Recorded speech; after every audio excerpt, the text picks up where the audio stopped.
Okay, good morning. My name is Bobby Link. I'm a partner at the Shelter Rock Bankruptcy Group, LLP. Today's presentation is titled, Is Chapter 11 Bankruptcy Right for Your Small Business? Also, we're going to talk about commercial leases. We're going to talk about some of the SBA loans that are available out there, some pending legislation in Albany, some other relevant issues. Just a housekeeping thing, keep your video off and keep your audio down to the conclusion of the presentation. If you have questions during the presentation, you can go to the chat section and put in a question there, and I'll try to direct the presentation to incorporate any question that you might have.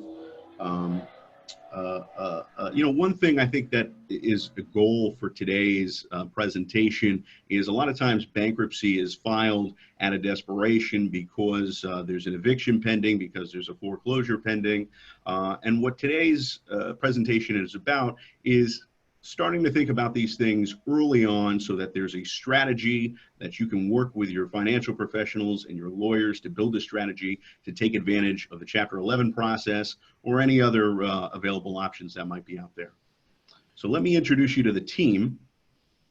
I am Bobby Link. I've been practicing bankruptcy law for about 8 years, mainly pertaining to lien strips, cram downs, violations of the automatic stay. I'm also a civil litigator. I've been a civil litigator handling primarily real property matters for about 10 years. My partner, David Gallo. David, do you want to introduce yourself? Sure. Hi, I'm David Gallo. I've been practicing just short of 40 years. My expertise is in real estate litigation, landlord-tenant matters. I've been on the Housing Court Advisory Council for 3 terms. I'm a special master at the Appellate Division for mediations, and I've been on the Character and Fitness Committee for the Second Department for the last 25 years. And our partner, Michael Pinsky. Michael, what can you tell us about your background? Well, I've been a full-time bankruptcy lawyer since 1986, started in Texas, in Houston, practiced in Atlanta, Georgia, and in New York since 1995. My practice is limited to bankruptcy, and most of my experience has been in representing small business debtors as well as individuals in different chapters of the bankruptcy code. Okay, so let's move to our first slide. We're here today to talk about the Small Business Reorganization Act. In February of this year, Congress passed a law which amended Subchapter 5 of Chapter 11 of the United States Bankruptcy Code and was supplemented by the Coronavirus Aid, Relief, and Economic Securities Act, CARES. What's important to know, and we'll go into this in more detail, this legislation has made Chapter 5 more broadly available to small businesses. We'll talk in more detail about why that's important, but essentially you're looking at a faster, less cumbersome, and less expensive bankruptcy process for small businesses who qualify. Subchapter 5 is the result of efforts to make it accessible and affordable, and it has fewer moving parts, takes less time, and levels the playing field with creditors. Mike, anything you'd add there? Well, I think you've just answered the so what question. Why should small business owners care? And no pun intended. And the answer is that for the longest time, Chapter 11 didn't work for small businesses. It has some features that are designed for the kind of Chapter 11 businesses you read about in the Wall Street Journal and the New York Times. And little guys didn't really fit into that process. Now they do. And in fact, it is better for small business debtors now than it is for debtors of all other kinds in Chapter 11. So we know Subchapter 5 offers quick results. You can, as far as the timeline goes, a case can be filed, confirmed in and out of bankruptcy in just a few months. A report on the debtor's progress towards negotiating a consensual plan with creditors is going to be due in 6 weeks. Then you're going to get a status conference a couple of weeks after that, and a plan is required to be filed about 3 months after the case is filed. There's no need to wait in a long line to file that plan, and you can proceed to a hearing and confirmation and rebuild your business. Mike, why are these changes so significant for the small business? Well, it has to do with time and cost, and time, cost, and outcome. You don't want to stay in a Chapter 11 case as a small business owner any longer than you have to. And so what happens here is that the relief is available at less cost in less time, and creditors don't have the ability to block confirmation of the plan in a lot of cases like they used to. So it matters because it works. So the next question is, do you qualify? So the main criteria for qualification is the debt limit, which under prior law, or under the March change, it was increased to $2.7 million of as far as your debt limit, total fixed debt, excluding insider affiliate debts. Under the CARES Act, that was raised from $2.7 million to $7.5 million, and that limit is only good for a year. So from March of 2020 to March of 2021, that's going to be your limit to qualify if you're between $2.7 million worth of debt and $7.5 million left of, worth of debt. That's going to be your period to take advantage of Subchapter 5 of Chapter 11. So what kind of businesses, Mike, do you think are going to be included in this one-year interim that probably weren't included even in the March changes? I don't know that it's necessarily going to be different kinds of businesses. It's going to be bigger businesses. $2.7 million is in the scope of things is not a lot of money. Somebody who's got a long-term lease in the 5 boroughs and isn't too far along in that lease, along with their other debt, could blow the $2.7 million pretty quickly.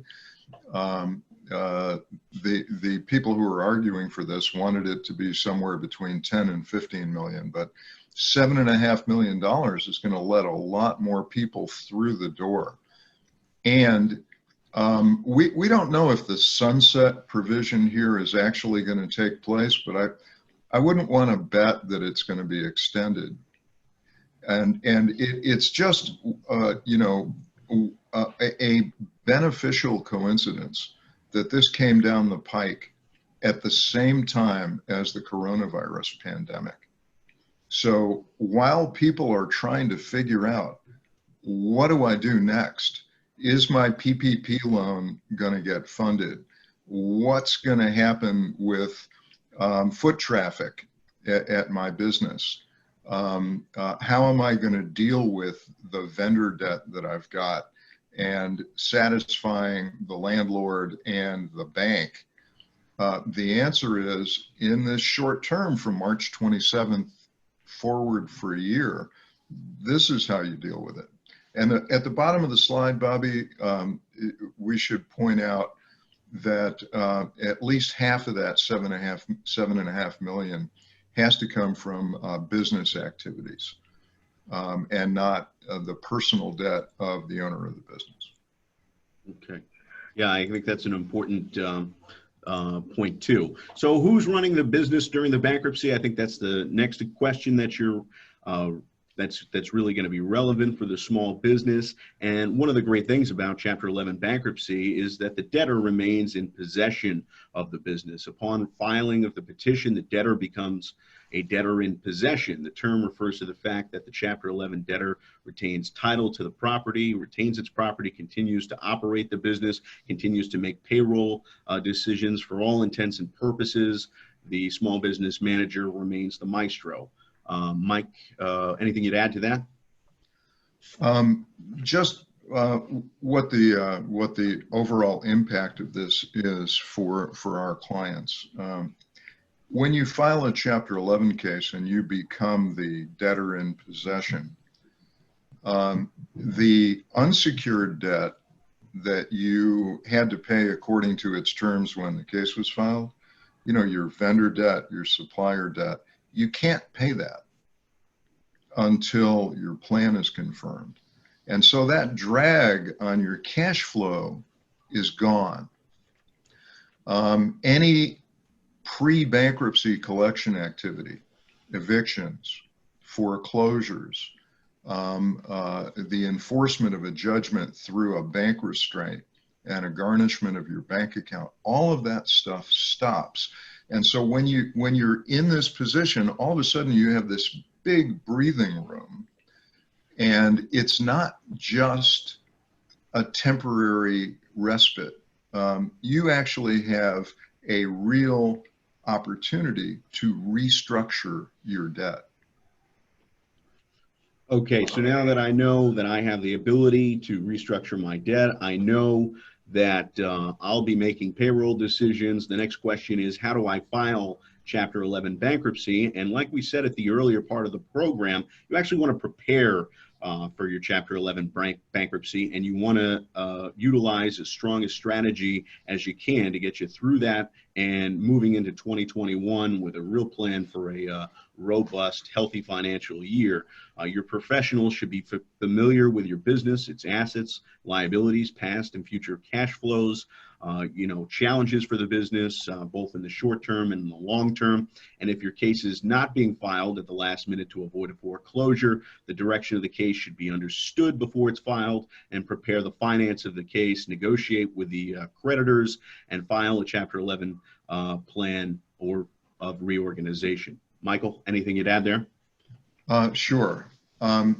So the bankruptcy judge who's going to hear the case and the special trustee who's appointed in these small business cases, they want to know whether you can make your plan work. And the bankruptcy judges, for the most part, and the trustees, they want your plan to work. So how do you convince them? What can you do in order to present the best case that your plan should be confirmed? And this slide at the top describes how you do that.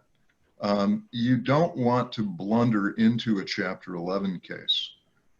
You want to have all of the goodwill of the players in the system from day one. And to do that, you want your lawyers and your accountants, and if you have them, any financial advisors, to have analyzed how you got here and how you can get out of here.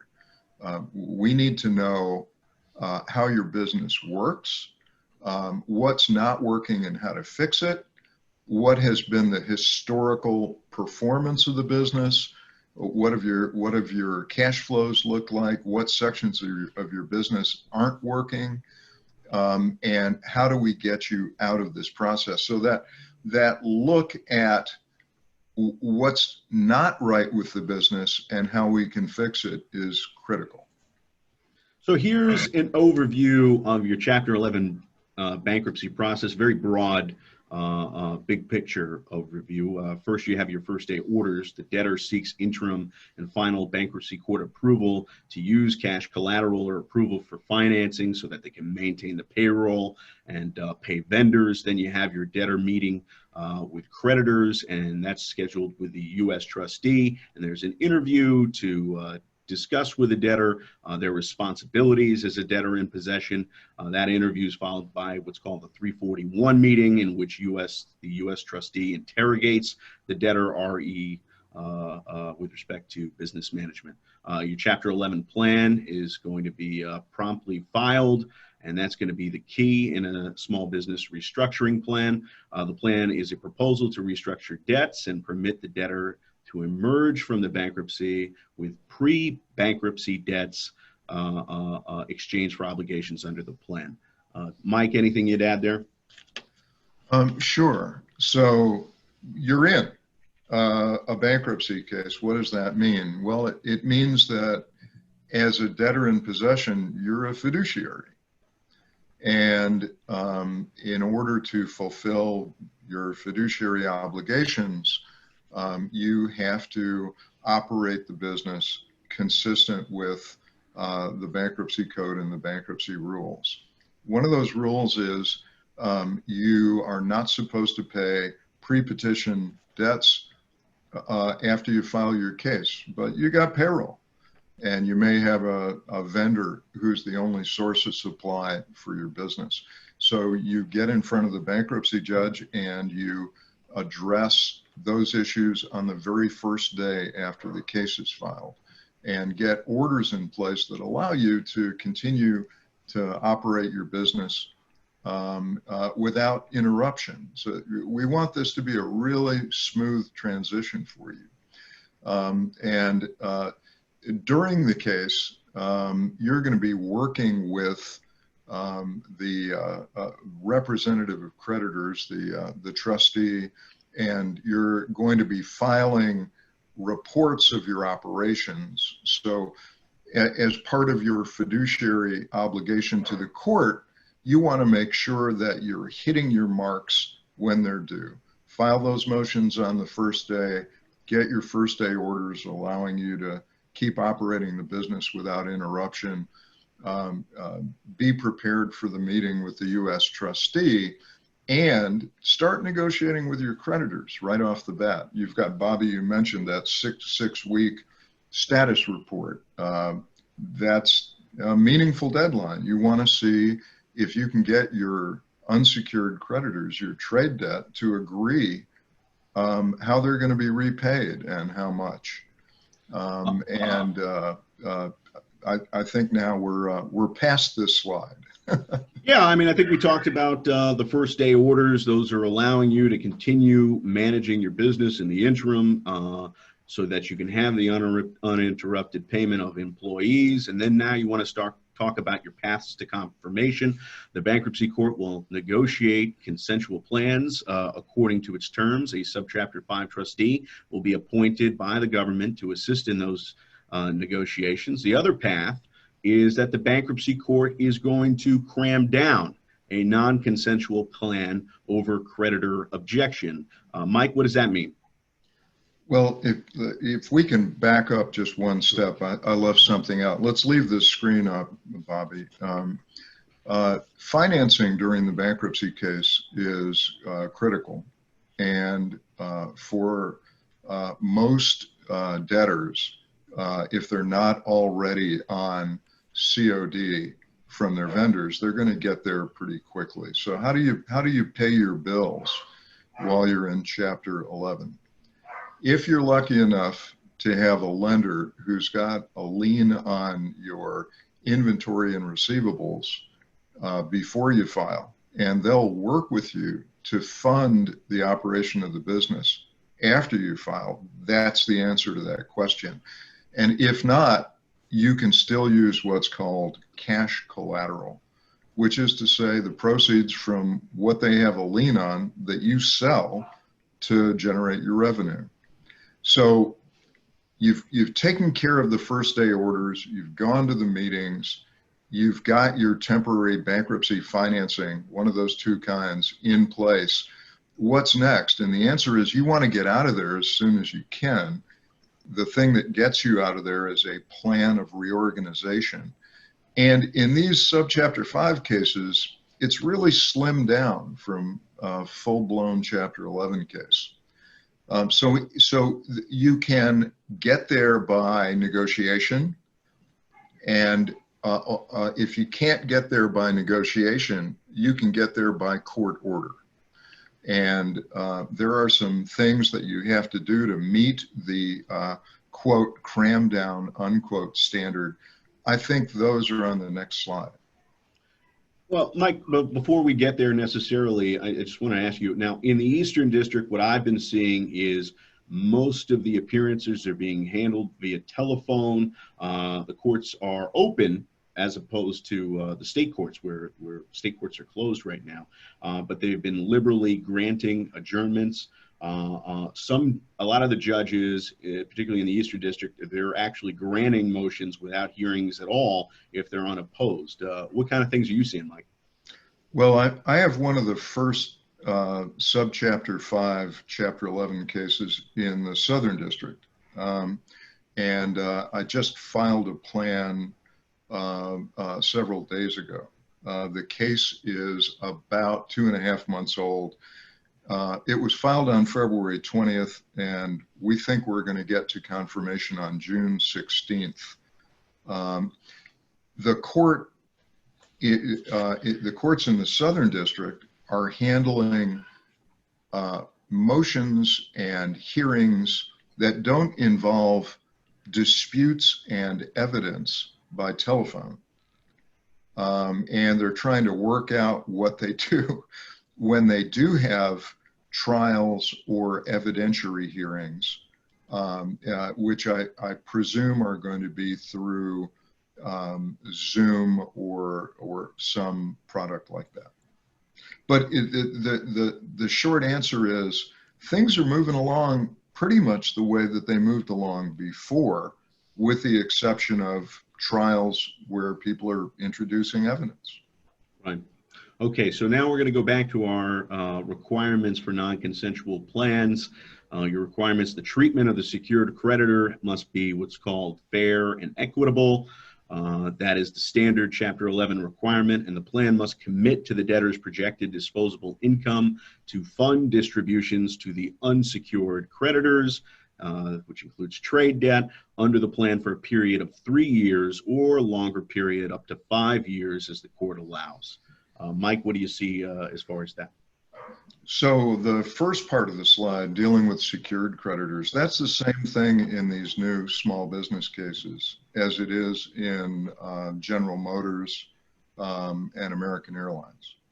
The new thing, dealing with unsecured creditors, is only available in these new small business cases. And let me just take a minute to explain why. Why should I care about this new part of Chapter 11? Some folks might be asking themselves. And the answer is unsecured creditors and the unsecured claim of bank creditors or mortgage companies whose collateral is worth less than what the debt is, used to be able to block confirmation of most Chapter 11 plans for small businesses. They could force the owner of the company to come up with a lot of money in order to keep ownership of the business. Can't do that anymore. That ability to block confirmation of a plan, which was called the absolute priority rule, was eliminated in this new small business case. And that's critical. That's the key reason why this works. What's the price for getting rid of that? And the answer is, after you account for the money that's left over from the operation of the business and the payment of salary to owners, whatever's left over has to be paid through the plan in order to take care of unsecured creditors. So your trade creditors, if they won't agree with you, they're still going to get some money, but it's probably not going to be a lot, and it's going to be in place for a period of between 3 and 5 years. So the plan is going to include liquidation analysis, financial projections. The creditors have to receive at least as much as they would have received if the business was liquidated. That's the best interest of the creditor standard that still applies, supported by reasonable revenue and cost estimates projected over that plan period. And what that really is a feasibility test. Yep, that's right. So these two things generally apply in all Chapter 11 cases. So if you're going to keep your stuff, you have to pay creditors what they'd get if you didn't keep your stuff. I mean, that's pretty basic. That's the top of the slide. And the bottom part of the slide is actually a change. The principle's the same, but it used to be you had to file something called a disclosure statement and get the disclosure statement approved. You don't have to do that anymore in a small business case. What you have to do is just show that you can make this work. Just briefly about home mortgages. Some home mortgages might be modified, but only if the loan is not principally for like a purchase money mortgage, and that the proceeds are used primarily in connection with the business. How do you see these rules shaking out, Michael? Well, it's a huge change from Chapter 13. So in a Chapter 13 case and an individual Chapter 11 case, you can't modify your home mortgage, period, end of story. You can modify the lien on a yacht, you can modify the lien on a chalet in Switzerland, but you can't modify your home mortgage. That's no longer true with these limitations. So if you're a business owner and, for example, you got an SBA loan, you personally guaranteed the SBA loan, and they got a second mortgage on your house or a third mortgage on your house, and your house is now worth less than the first mortgage and the SBA second or third. You can strip that second and third mortgage down so that the total amount that you owe secured by the house is not greater than what the house is worth. That's a big deal.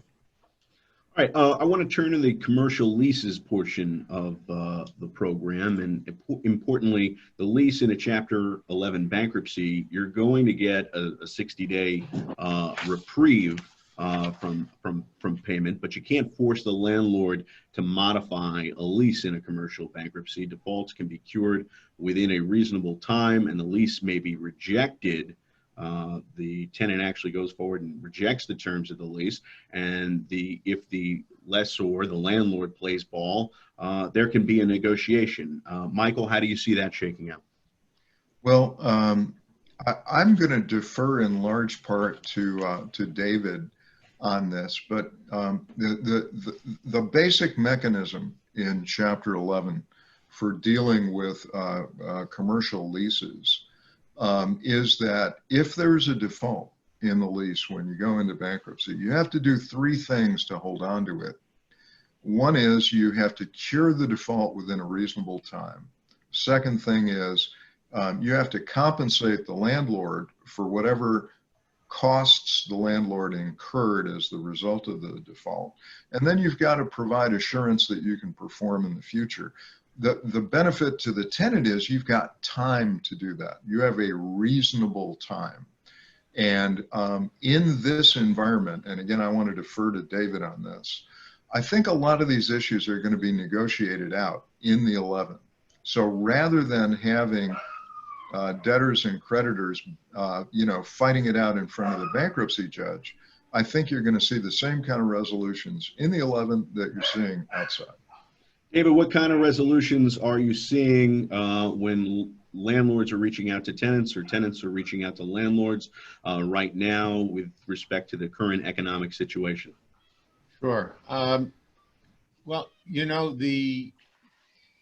you guys referred to it a few times. You're looking to survive. The landlord, if he wants you to be a tenant in his building, wants to see you succeed. And the tenant presumably wants to stay in place, with this landlord and work with him. So what we try to do is work either a deferment of the rent, which would result in a forbearance agreement, an abatement of the rent, or a combination of the two where the lease gets renegotiated. For landlords, my recommendation is that you don't do anything too permanent. And I say this because if you have a loan on your building and the loan is probably a balloon loan, it's going to come due in 3 years, 5 years, 7 years, your lender is going to underwrite your loan again. And part and parcel of the underwriting process is reviewing leases. And if you do anything too permanent or significant with respect to these leases, and now, I mean, we're talking, I assume, how to handle these things during this pandemic.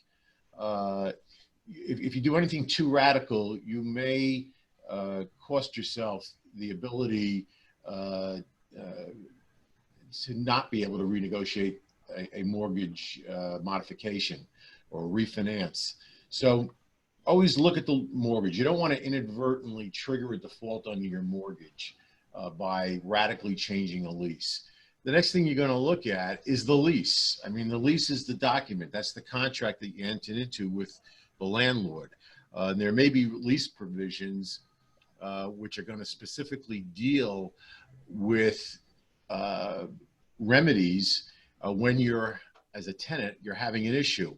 Are there clauses in the lease asking you to mitigate your damages as a result of this pandemic? I had a gym that we were, I was representing the gym, not the landlord. And it's a well-known gym. They not only had exercise equipment for working out, but they offered trainers for working out. They also had drinks, soft drinks and juices, healthy juices that they offered, healthy foods that they offered. Now their doors are shut. So the question became, what are they able to do? Well, in this particular lease, there was no force majeure clause. We're going to talk about force majeure. But there was a duty to mitigate damages. And when I first met with the tenant, I said, is there anything that you can do to mitigate damages and bring in income so that you could partially pay this landlord the rent? And we concluded that there was. They offered training at the premises, but what they started to do was offer virtual training. And it was working. The trainers were getting about 30% of the income that they had when they were on site, but it was something. And we know virtual training works. I mean, look at Peloton, very successful company. So we ended up working a partial abatement and partial deferment of the rent. And consequently, we renegotiated the lease. The deferment is going to be through 2021. They're going to start paying back the landlord in March of 2021 and finish within 12 months. That worked for the landlord. He's keeping his tenant, and it worked for the tenant. They were able to make ends meet, presumably. Now, let's say in 2 or 3 months, things get worse. Then we may have to sit down and redo this. But the point is, you want to use the terms of the lease, which is your contract, and you want to either work some sort of an abatement or deferral to keep you in business. This landlord had every incentive to work with us because it's a gym, it's a workout place. It's not like an office where you could just say, okay, tenant, you will put another tenant in there. This was a gym, a workout place. They're all closed right now, so this was a good remedy. David, I mean, just to interrupt, I mean, if it would occur to me that the landlord might be motivated to work out a resolution with the tenant because, number one, there's a pause on statewide evictions until I believe it's June 8th. So there's a 3-month pause that's been issued under executive order and the administrative order from the courts. So you're not going to see those cases be filed until June, although I suppose there could be notices of non-payment that could be sent out in the interim. So, and then once, you know, the switch is turned back on, the proverbial switch is turned, I would assume it's going to take a long time to get people actually back into eviction court in some form or another. I mean, if you don't know anything about eviction court, generally there are dozens, if not close to 100 people out in the hallway working on stipulations. I don't see that easily being transferred to a bunch of Zoom conferences. David, how do you see that shaking out? Yeah, so it's going to be tough to see. You know, you're right. The commercial tenant parts and the housing parts have a lot of volume. And even when this court starts to open up, there's still going to be the social distancing. So, you know, it's going to be tough to see how this is going to work. We had someone yesterday ask us a question.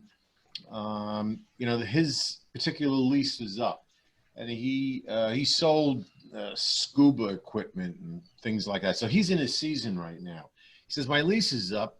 You know, I was negotiating another lease in another store, but how much time do I really have? And I said, you know what, the way to analyze this is to look pre-pandemic and now post-pandemic, or during the pandemic. Pre-pandemic, if you had a lease that expired and you weren't ready to move, as an attorney representing a tenant, and this particular establishment was there for 30 years, I can get you time to move. It's just, you know, landlord's going to serve a notice, you're going to get into court, and I could probably get you 3 to 6 months to move. You know, so I said, don't worry. I said, now we're in the pandemic. I said, your concerns are misplaced. You can use the pandemic possibly to negotiate better terms with your new landlord, but this landlord is not going to be able to do anything right now. We're not going to see, we're not going to, New York is not going to open landlord-tenant court for commercial or residential matters for at least another 2 months, and probably longer. It's going to be the last courthouse to open. They don't want people or businesses in the street. That's not going to help. It's not going to help the health of people, and it's not going to help the health of the economy. So, you know, it's what it's going to look like. I don't know. Landlord-tenant court, I think, is going to be the toughest court to get back to working, because first of all, you have thousands. I was going to say hundreds. You have thousands of cases that have been put on hold since the court's closed. Not to mention the tens of thousands of cases that could be added in the next few months, because you have a large number, a large percentage of businesses who are unable to pay the rent right now and aren't making money. Exactly. And the courts were already at capacity. They weren't managing things in a great way before this pandemic. So, you know, it's going to be anybody's guess as to what it's going to look like in 2, 3, 4 months. I don't think it's going to look good, and therefore, I think it is in the best interest of the landlord and the tenant to work things out outside of the state court system. I agree with that. I think now's the time to reach out to your landlord, start a dialogue. You don't want to be in a defensive posture. You want to have, you know, very straightforward, productive discussions, if that's possible. And you want to look at the provisions of the lease. David, you mentioned the force majeure clause, which is included in some leases, not all commercial leases. A force majeure clause is essentially providing the obligations and responsibilities of the parties when there's an act of God. David?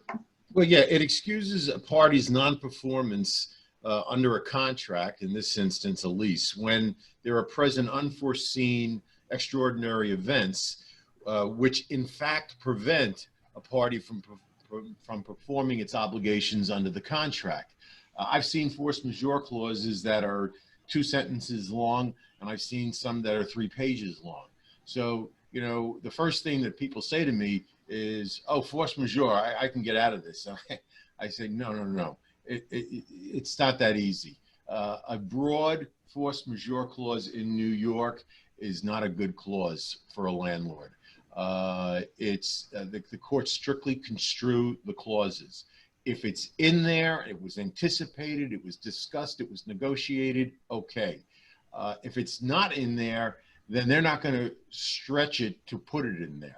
So David, just by way of example, if you have a force majeure clause and it references an epidemic or a pandemic or a government health shutdown, maybe that force majeure clause is going to be triggered. But if there's some sort of catch-all provision that the force majeure applies in the situation of locusts, frogs falling from the sky, and any and all other catastrophic events,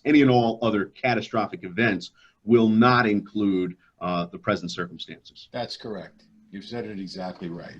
All right. Now, if I don't have a force majeure clause and I'm relying obviously on the common law, I'm relying on affirmative defenses that have been developed by judges over the course of years, going back to England. I have the theories of impossibility and frustration of purpose. I've noticed that courts interchangeably use the two. What do you need to prove frustration of purpose, David? Well, pre-pandemic, if you negotiated your lease, you probably didn't think about this.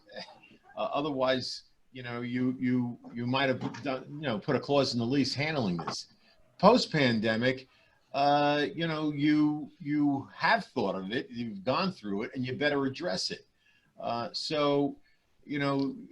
When we see something is unforeseen, it has to be unforeseen. And you, in fact, it has to have prevented you, in fact, from performing under the lease. Another example, this one I represented the landlord just recently on a commercial restaurant chain. He had them in his building. It was fast food, and the tenant came to us saying, my income, my profitability is 80-90% off. I can't do this. And I said, well, are you doing everything you possibly can? Yes, this was an unforeseen event that happened, but are you really doing everything you possibly can to mitigate your damages and to bring in some income? And it turned out that they were doing some takeout, but not a lot. And in my opinion, that person would have really been a good candidate for doing a partial abatement and partial deferment. The landlord didn't want to do that. He said, look, let's just try with the deferment first. I said, fine. And we discussed it over a couple of weeks. And at the end of the day, the tenant said, I'll take the deferment. Would we have backed down and given a partial abatement? It would have been my recommendation to the client, and I think he would have as well. But so what we ended up doing was they're paying us 20% of the rent now, and the other 80% is going to be deferred to January, and they're going to pay it out over a year. It's a long-standing tenant. It's a good tenant. It's a good franchise. We're not worried that they're going to skip out. He wants to stay there. We want him to stay there. So when you talk about impossibility, it in fact has to be prevent whatever the event is. It has to have in fact prevented you from performing. If you can partially perform, you have to partially perform. I mean, what's the whole idea here, right? You have a contract. We don't like to abrogate contracts. So these concepts of force majeure and impossibility of performance, they're terms that are unique in that they're going to allow us to redo a contract that we agreed to be bound by when we signed it.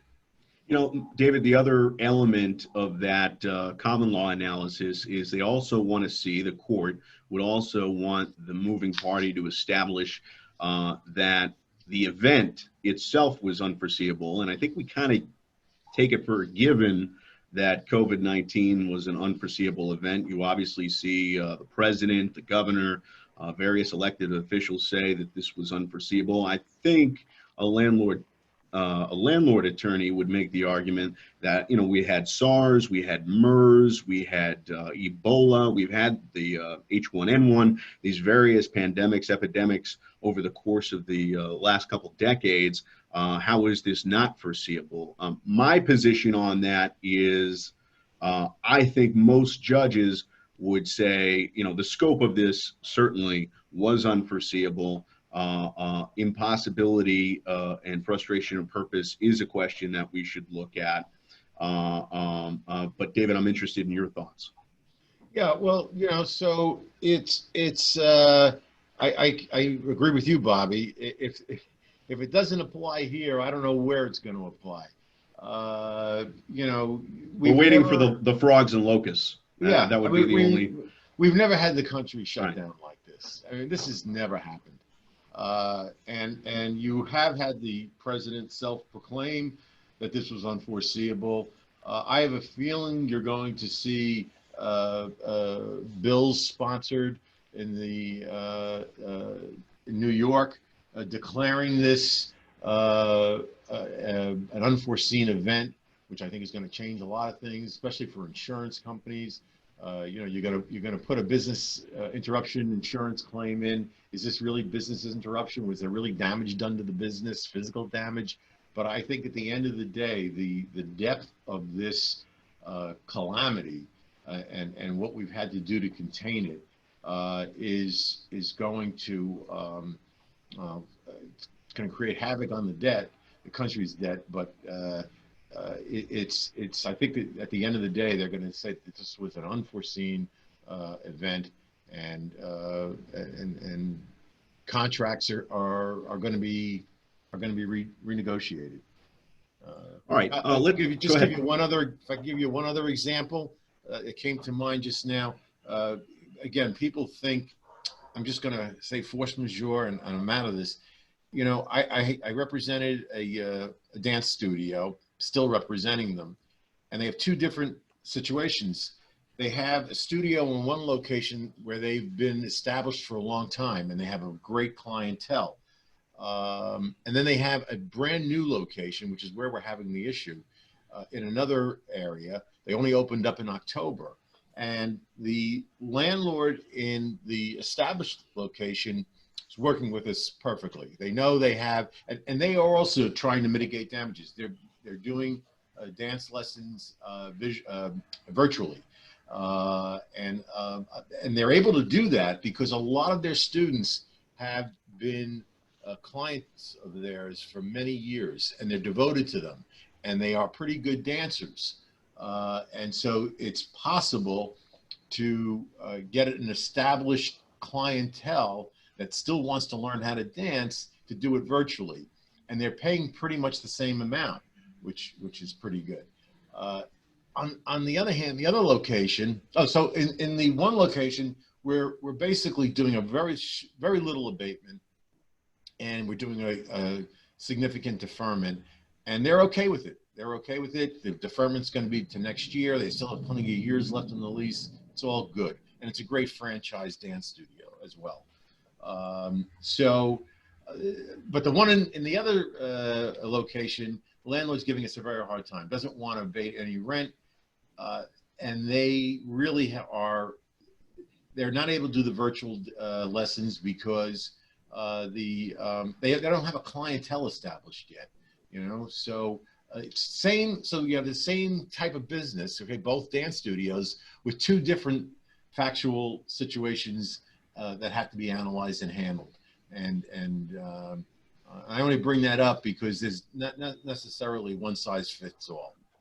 David, I assume your client's business is also seeking SBA assistance at the same time they're moving forward with these negotiations with their landlord? Yes. Most have filed for the PPP and are starting to see some success. And there's also the idle part of the loan. The PPP is an eligible recipient is allowed to get one one covered loan, and generally the maximum amount of the loan is 2.5 times the average total monthly payments for payroll. That includes all your payroll, not just the salary of the employee. And if you spend it correctly, the whole thing is a grant. You also have the idle part, which is going to cover 2 months rent and utilities, internet, things like that. Again, if it's spent correctly, that is a loan. I believe the interest rate, I think the interest rate on that is going to be about 3%, payable over 2 years. If you don't spend the PPP correctly, all's not lost.